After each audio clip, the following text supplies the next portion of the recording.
भारत माता की। अरे ऐसे नहीं भाई, जरा जोर से बोलना पड़ेगा। केसीआर के कान तक पहुंचे, मुक्ति दिन मनाना पड़ेगा। बोलेंगे जोर से? मेरे साथ दोनों हाथ खड़े कर मुट्ठी भींचकर आक्रोश और गुस्से के साथ बोलिए, भारत माता की, भारत माता की। मंच पर उपस्थित तेलंगाना भारतीय जनता पार्टी के अध्यक्ष श्रीमान लक्ष्मण जी, भारत सरकार के श्रम मंत्री बंडारू जी, श्रीमान हंसराज आहिर जी, भारतीय जनता पार्टी के राष्ट्रीय महासचिव और तेलंगाना के ही नेता श्री मुरलीधर राव जी, हमारे संगठन मंत्री जिनके सर पर तेलंगाना के अंदर भारतीय जनता पार्टी की सरकार बनाने की जिम्मेदारी है, ऐसे श्री सौदान सिंह जी, भारतीय जनता पार्टी के तेलंगाना विधानसभा में नेता श्रीमान किशन रेड्डी जी, नेहरू युवा केंद्र के उपाध्यक्ष श्रीमान चंद्रशेखर राव जी, भारतीय जनता पार्टी के वरिष्ठ नेता श्रीमान जंगा रेड्डी जी, श्री धर्मा राव जी, श्री राजेश्वर राव जी, उपस्थित सभी प्रदेश का नेतृत्व और आज इस त्रिरंगा यात्रा में तेलंगाना मुक्ति दिन पर आए हुए प्यारे भाइयों और बहनों, सबसे पहले मैं मेरी दाई और जो स्वतंत्र सेनानी बैठे हैं, जिन्होंने तेलंगाना की मुक्ति के लिए संघर्ष किया, अपनी जुआनी के अंदर इन निजाम के दांत खट्टे कर तेलंगाना के बाहर किया, ये सभी स्वतंत्र वीरों को सत प्रणाम करता हूं। मित्रों, ये मां भद्रकाली की भूमि है। इस भूमि को मैं प्रणाम करता हूं। रानी रुद्रमा की धरती है, ये धरती को भी मैं प्रणाम करता हूं। मित्रों, आज 17 सितंबर है। अभी अभी सब लोग कहते थे कि नरेंद्र भाई का जन्मदिन भी है। भारतीय जनता पार्टी के लाखों कार्यकर्ता और सभी अलग अलग ग्रुप के स्वयंसेवी संगठन आज उसको सेवा दिन के रूप में मना रहे हैं, मगर आज बहुत महत्वपूर्ण दिन है। सिर्फ इसलिए नहीं कि नरेंद्र भाई का जन्मदिन है। 17 सितंबर एक बहुत बड़े भूभाग से इसी दिन सरदार पटेल के पराक्रम के कारण निजाम से आजादी मिली थी मित्रों, इसलिए बहुत बड़ा दिन है। कर्नाटक, मराठवाड़ा, तेलंगाना, ये सारे प्रदेश ने 1 साल से ज्यादा समय तक राह देखनी पड़ी थी। 15 अगस्त को सब तो आजाद हो गए थे, मगर ये भूमि आजाद नहीं हुई थी।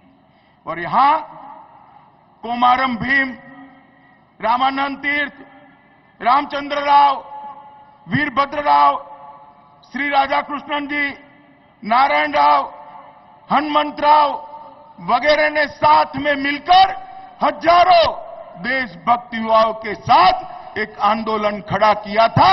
ये रजाकारों के त्रास के सामने आंदोलन खड़ा किया था और इसका परिणाम आया था कि 17 सितंबर शाम को 5 बजे निजाम ने घुटने टेक दिए थे और सरदार वल्लभ भाई पटेल को विलय पत्र हैदराबाद का दे दिया था। मित्रों, ये वीर गाथा जो है भारत के स्वतंत्रता के इतिहास की एक सुवर्ण पृष्ठ है। कितने कितने जुर्म सहे, आजादी की तिथि तय होते ही निजाम ने उसकी क्रूर रजाकार फौज को तेलंगाना की, मराठावाड़ की, बिदर की जनता पर खुला छोड़ दिया था। कितने जुर्म ढाए, कितने गांवों में हजारों लोगों की हत्या हुई, कितनी मां बहनों को अपमानित किया गया, और उसके बाद में जो आंदोलन खड़ा हुआ उसके कारण हमें आजादी मिली है। मगर बड़े दुख की बात है मित्रों, महाराष्ट्र सरकार 17 सितंबर को मुक्ति दिन नाते मनाती है, कर्नाटक सरकार मुक्ति दिन नाते मनाती है, मगर तेलंगाना के मुख्यमंत्री केसीआर को मुक्त दिन मनाने में शर्म आती है मित्रों, शर्म आती है। मैं पूछना चाहता हूं, चंद्रशेखर राव जी, किससे डरते हैं आप? जो शहीद हो गए मां भारती के लिए, जिन्होंने बलिदान दे दिए, बेरनपल्ली के अंदर जो मारे गए 90 लोग, उनको श्रद्धांजलि देते हुए किसका डर है आपको? मैं बताऊं किसका डर है? मैं बताऊं? नहीं, आप भी बताओ भाई, किसका डर है? जरा बोलिए।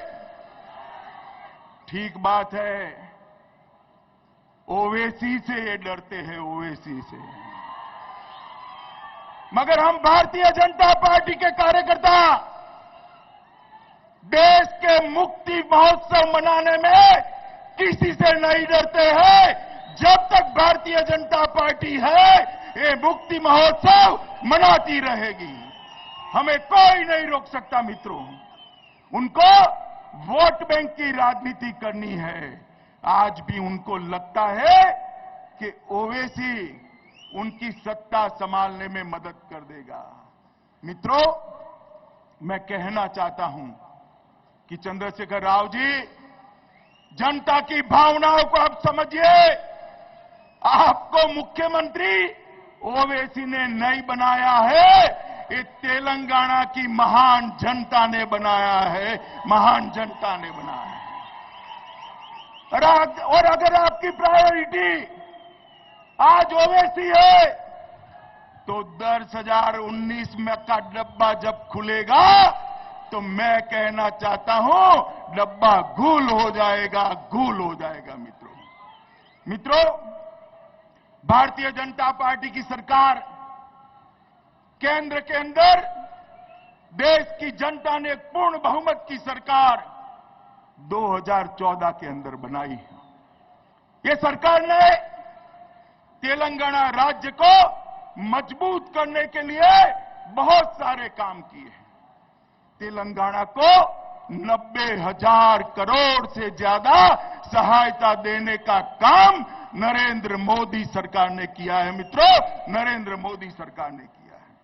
मित्रों, यादाद्री का thermal power station, Hyderabad Vijayawada expressway, सिरोता चित्तूर एक्सप्रेसवे, एम्स देने का काम किया, आदिवासी यूनिवर्सिटी दी, हॉर्टिकल्चर यूनिवर्सिटी दी, हैदराबाद बेंगलोर नेशनल हाईवे दिया, एक गिरमुट्टा वारंगल 4 लेन भी देने का काम किया। और इसके अलावे, ये सारी योजनाओं के अलावे 13वां वित्त आयोग जो था, जो कांग्रेस की सरकार, सोनिया मनमोहन की सरकार में बना था, उसने तेलंगाना को 5 साल में 9,795 करोड़ रुपया दिया था। कितना दिया था मित्रों? 9,795 करोड़ रुपया। और भारतीय जनता पार्टी की नरेंद्र मोदी सरकार ने 14वें वित्त आयोग में 96,000 करोड़ रुपया देने का काम ये भारतीय जनता पार्टी की सरकार ने किया है। मित्रों, लोकल बॉडी ग्रांट के अंदर 6,000 करोड़ की बढ़ोतरी हुई और ग्रांट के अंदर 8,000 करोड़ की बढ़ोतरी हुई और मुद्रा बैंक के माध्यम से 4,60,000 युवाओं को लगभग 4500 करोड़ रुपया की लोन देने का काम ये भारतीय जनता पार्टी की सरकार ने किया है। जब से नरेंद्र मोदी सरकार इस देश में बनी है, हर 15 दिन में एक योजना लेकर आती है। हर 15 दिन में गरीबों के लिए, युवाओं के लिए, दलितों के लिए, आदिवासी के लिए उनको आगे बढ़ाने की योजना ये भारतीय जनता पार्टी की सरकार लाती है। मित्रों, मगर यहां तक योजनाएं नहीं पहुंचती। आज मैं आया हूं दिल्ली से, कुछ योजनाएं आपको बताना चाहता हूं। बताऊं क्या?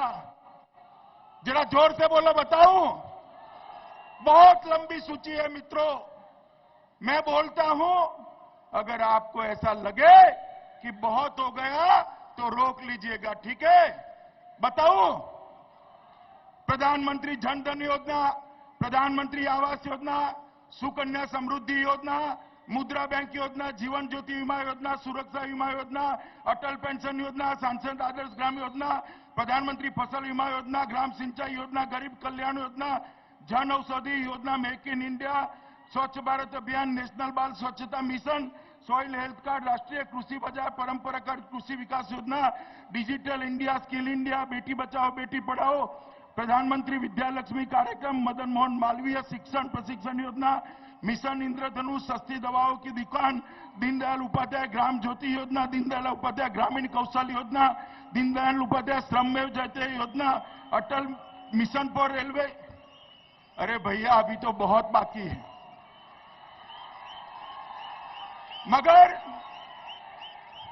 मगर ये योजनाएं, मुझे अफसोस है, ये योजनाएं जो नरेंद्र भाई ने बनाई है वो तेलंगाना के गरीब तक नहीं पहुंचती, तेलंगाना के युवा तक नहीं पहुंचती, तेलंगाना के किसान तक नहीं पहुंचती, क्योंकि केसीआर एंड कंपनी सारी योजनाओं को नीचे ही नहीं आने देती। मित्रों, ये केसीआर की जो सरकार है, नरेंद्र भाई ने देश के किसानों के लिए प्रधानमंत्री फसल बीमा योजना बनाई। यहां पर हड़बड़ मच गई, इसका ठेका किसको देंगे, किसको ठेका देना, और एक गड़बड़ के अंदर समायोजन नहीं हो पाया। आज भी तेलंगाना के किसान को प्रधानमंत्री फसल बीमा योजना का फायदा नहीं पहुंचा है। मित्रों, कई सारे ऐसे काम हैं जो अटक गए। केंद्र ने 791 करोड़ रुपया इनपुट ज्यादा दिया, किसानों तक नहीं पहुंचा। किसान ऋण माफी का, किसानों की लोन माफ करने का वचन केसीआर ने दिया था, पैसा बैंकों को नहीं भरा, किसानों को ऋण नहीं मिलता है। मैं केसीआर को पूछना चाहता हूं कि आपने किसानों की लोन माफ करने का वादा किया था, क्या हुआ भाई? 2.5 साल हो गए, आज तक किसानों का ऋण क्यों माफ नहीं किया? ये तेलंगाना की जनता केसीआर आपको पूछती है। मित्रों, निर्धारित फंड को भी केंद्र सरकार ने 6 लाख से बढ़ाकर 8 लाख करोड़ रुपया किया, मगर कुछ नहीं हुआ। और ये 90,000 करोड़ रुपया जो भारत सरकार ने भेजा है वो भी नीचे तक नहीं पहुंचता है। कहां जाता है फंड? आप बताइए कहां जाता है? आप देखते हैं ना, कोई तेलुगु देशम से केसीआर की पार्टी में चला जाता है, कोई वाईएसआर की पार्टी से केसीआर की पार्टी में चला जाता है, कोई कांग्रेस पार्टी से केसीआर की पार्टी में चला जाता है। क्या ये सारे लोग मुफ्त में जाते हैं क्या भाई? आप बताइए, मुफ्त में जाते हैं। केसीआर सरकार भ्रष्टाचार कर कर पक्ष पलटा कराने का काम कर रही है। दल बदल के आधार पर केसीआर तेलंगाना जैसा महान राज्य पर आप शासन नहीं कर सकते। तेलंगाना की जनता आपको अब पहचान चुकी है। जन धन योजना हम लेकर आए, 80 लाख अकाउंट खोले, मगर आगे का काम केसीआर नहीं करने देते। उज्ज्वला योजना लेकर आए, कोई डेटा भारत सरकार को नहीं मिलता क्योंकि हम गरीब महिला के घर में गैस का सिलेंडर भेजना चाहते हैं, वो नहीं चाहते कि ऐसा हो। मुद्रा bank, stand up, startup, skill India, ये सारी रोजगार की योजना भी केसीआर रोक कर बैठ गए हैं। मित्रों, प्रधानमंत्री जी ने सॉइल हेल्थ कार्ड की योजना की, वो भी तेलंगाना के किसान के भाग्य में नहीं आई। प्रधानमंत्री इरिगेशन योजना, वो भी नहीं आई। नीम कोटेड यूरिया सीधा जब भेजा तब जाकर तेलंगाना के किसान को मिला है। मित्रों, भारतीय जनता पार्टी की सरकार जो बोलती है वो करती है। हमने कहा था अगर हम सत्ता में आते हैं तो देश की सीमाओं को सुरक्षित कर देंगे।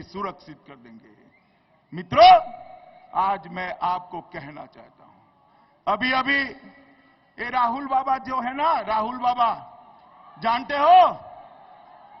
हो ना, वो अभी उत्तर प्रदेश में कहते थे कि मोदी जी आपके आने के बाद भी कश्मीर की सरहद पर गोलीबारी होती है, क्या फर्क पड़ गया?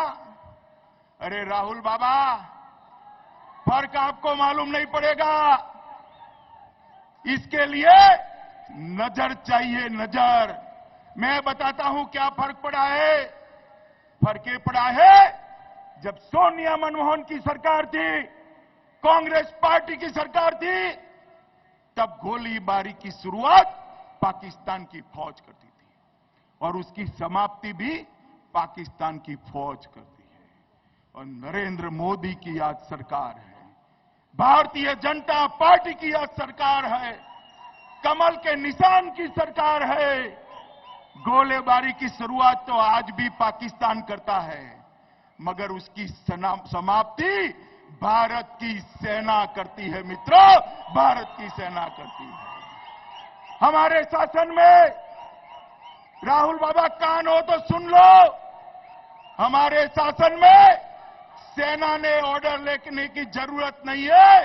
वहां से गोली आती है, यहां से गोला जाता है, ईंट का जवाब पत्थर से दिया जाता है। आप हमें पूछ रहे हो राहुल बाबा, आप हमें पूछ रहे हो?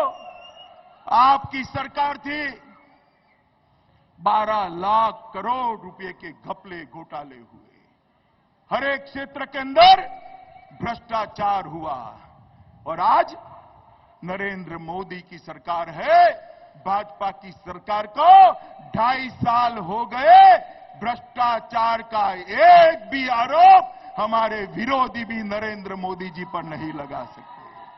हमने इस तरह की सरकार चलाई है। अभी एक गुलाम नबी आजाद कह रहे थे कि मोदी जी विदेश बहुत जाते हैं।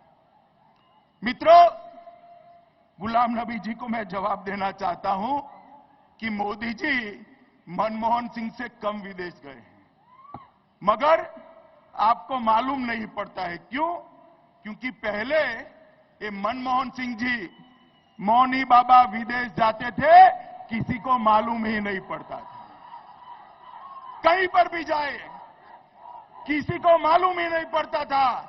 हाथ में अंग्रेजी में लिखे हुए 2 पत्ते लेकर जाते थे और पढ़कर वापिस चले आते थे। और कभी कभी तो पत्ते भी बदल जाते थे। थाईलैंड का मलेशिया में पढ़ लेते थे, मलेशिया का थाईलैंड में पढ़ लेते थे। और अब मोदी जी जाते हैं, अमेरिका जाते हैं, जापान जाते हैं, चीन जाते हैं, रसिया जाते हैं, इंग्लैंड जाते हैं, फ्रांस जाते हैं, लंका, नेपाल, भूटान, तिब्बत, कहीं पर भी जाते हैं, हजारों हजारों का हुजूम नरेंद्र मोदी के स्वागत में इकट्ठा होता है। और ये स्वागत नरेंद्र मोदी का नहीं है, ये स्वागत भारतीय जनता पार्टी का नहीं है, ये स्वागत देश की 125 करोड़ जनता का स्वागत है। मित्रों, 125 करोड़ जनता का नरेंद्र भाई ने देश का नाम दुनिया में ऊपर उठाने का काम किया है। मित्रों, आज हमारे तेलंगाना यूनिट ने 15 अगस्त से 17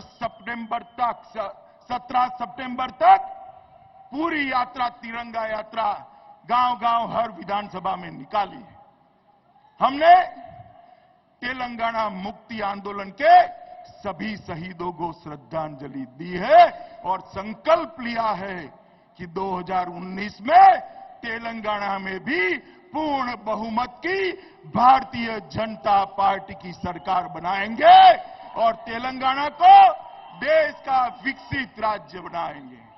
आप बताइए, आप सभी लोग तेलंगाना में भारतीय जनता पार्टी की सरकार चाहते हैं? जरा जोर से बोलिए, चाहते हैं? कमल के निशान की सरकार चाहते हैं? विकास चाहते हैं? शहीदों का सम्मान चाहते हैं? ओबीसी से न डरे ऐसी सरकार चाहते हैं?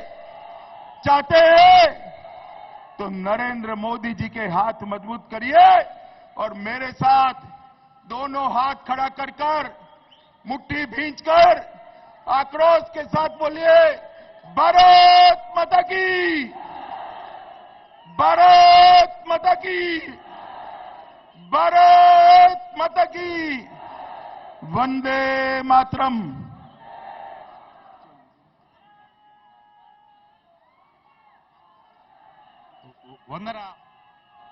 వందన సమర్పణ చేయాల్సిందిగా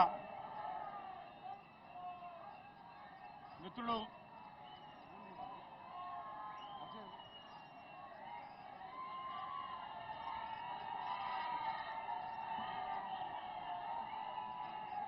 भारत माता की, भारत माता की, वंदे वंदे वंदे